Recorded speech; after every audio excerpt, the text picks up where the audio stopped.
کیا وجہ ہے کہ لوگ ڈائٹنگ اور ورزش کرنے کے باوجود بھی اپنا وزن کم نہیں کر پاتے؟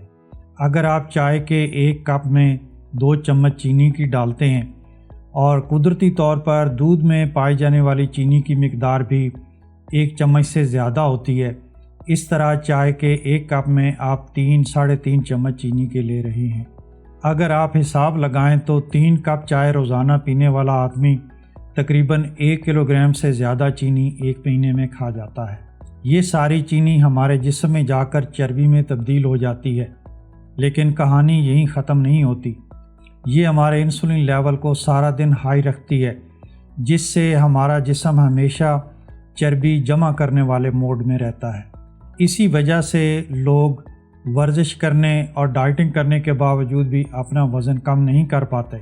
ضروری نہیں کہ آپ چائے کو بالکل چھوڑ دیں، آپ اس کو اس طرح تبدیل کر سکتے ہیں کہ یہی چائے جو پہلے آپ کا وزن کم کرنے میں بڑی رکاوٹ تھی، اب آپ کی فٹنس اور وزن کم کرنے کا بہترین ذریعہ بن سکتی ہے۔ پوری بات سمجھنے کے لیے میرے چینل پر مکمل ویڈیو ضرور دیکھیں۔